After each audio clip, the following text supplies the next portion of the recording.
네, 토기스크의 세 번째 시간. 오늘은 ROA와 ROE에 대해서 간단하게 알아보겠습니다.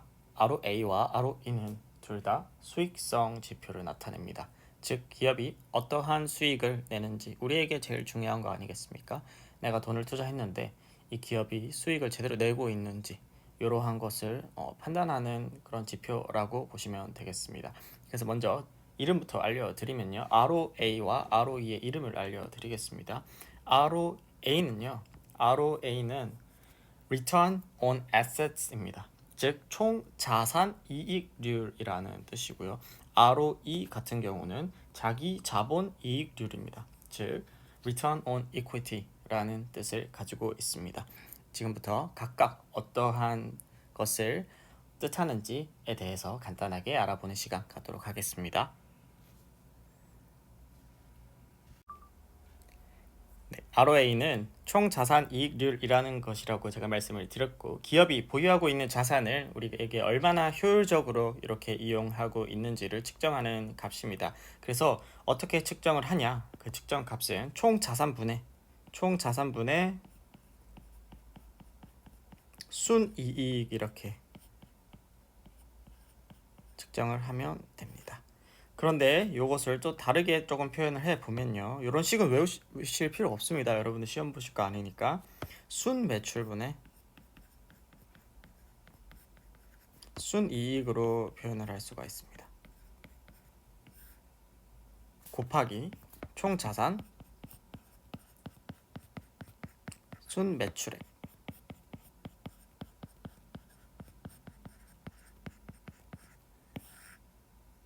이렇게 되면 이렇게 약분되죠? 이렇게 약분되잖아요. 그죠? 그렇기 때문에 이렇게 표현을 할 수가 있습니다. ROA가 그렇다면 높은 게 좋나요? 낮은 게 좋나요? 이런 거를 한번 알아보면요. ROA가 높을수록 효율적인 영업을 하고 있다. 왜?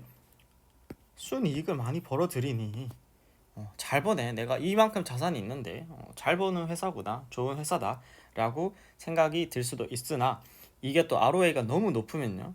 R&D 투자가 조금 미흡하게 되고 있다라는 해석을 우리가 할 수가 있으니 혹시 ROA가 충분히 높다라고 그래서 내가 이 기업 괜찮아 보이는데 투자하고 싶다라고 하실지라도 R&D 투자가 제대로 이루어지고 있는지를 확인하셔야 할 것입니다.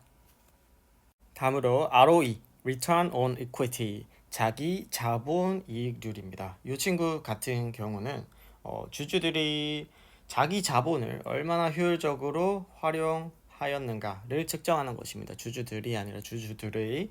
그러니까 주주들이 투자를 했어요. 내가 투자를 했는데 기업이 적자만 내고 제대로 못한다. 그럼 투자하고 싶은 사람이 없죠.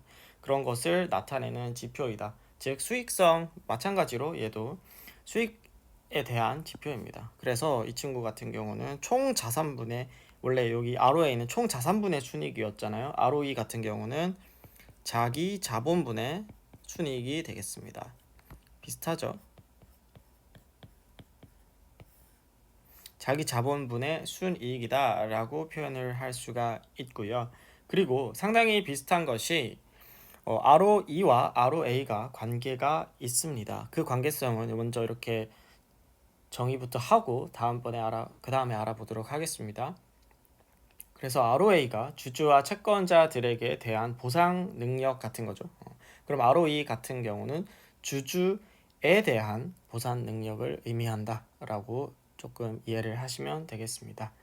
그러면 이것도 마찬가지예요. 이 친구 같은 경우도 ROA처럼 이렇게 식으로 표현을 할 수가 있는데 이렇게 제가 식으로 굳이 여러분들께 표현해드린 이유는 ROA와 ROE의 공통점에 대해서 그리고 연관성에 대해서 설명을 드리려고 굳이 여러분들이 지금 경제학 시간도 아닌데 그죠? 전공 시간도 아닌데 굳이 말씀을 드리는 거니까요. 잠시만 봐주시고 그 다음에 관계까지 설명을 드리도록 하겠습니다. 그러면 자기 자본분의 순이익이잖아요. 얘도 마찬가지예요. 위랑 똑같이 한번 표현을 해볼게요. 순매출분의 순이익 곱하기 총자산분의 순매출 이렇게 표현이 가능합니다. 그 위에랑 똑같죠. 여기다가 자기 자본분의 총자산 이렇게 해주면 ROE라는 값이 나옵니다. 그럼 요게 뭐예요? 요 친구가 ROA 값이죠. 얘가 ROA 값이고 요 친구는 우리가 따로 곱해준다면 그러면 어떤 값이 나오죠? ROE 값이 나오게 되는 것입니다. 그래서 마지막으로 이 관계까지만 설명드리고 오늘 영상 마무리하도록 하겠습니다. 즉 ROE가 ROA 값 곱하기 자기 자본분의 총 자산인데요. 우리가 흔히 알고 있는 총 자산분의 내 총 자산분의 자기 자본 요 값을 우리가 자기 자본 비율이라고 합니다. 자기 자본 비율이라고 퍼센트라고 할게요.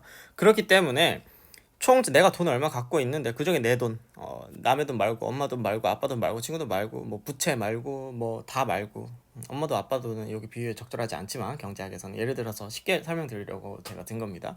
아무튼 총 자산분의 자기 자본을 자기 자본 비율이라고 표현을 합니다. 즉 그럼 이 식의 요는 뭐예요?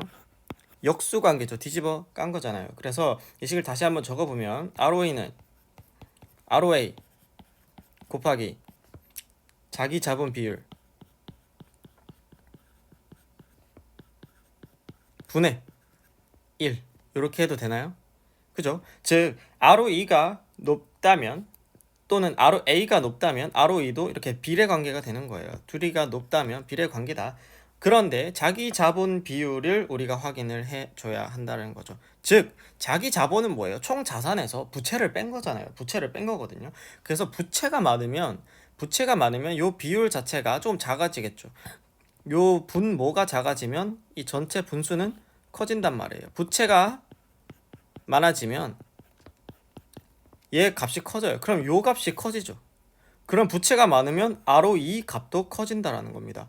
즉 ROE 값이 너무 크면 과도한 부채가 있을 수도 있다라는 점을 우리가 한번 체크를 해 보셔야 됩니다. 그래서 ROA 값이랑 ROE 값에 대해서 이렇게 정의를 했고요. 마지막 정리하고 오늘 마무리하도록 하겠습니다. 마지막으로 오늘 배운 거 정리하고 마감하겠습니다. 네, ROA는 Return on Asset 총 자산 이익률이었고요. ROE는 Return on Equity 자기 자본 이익률이었습니다.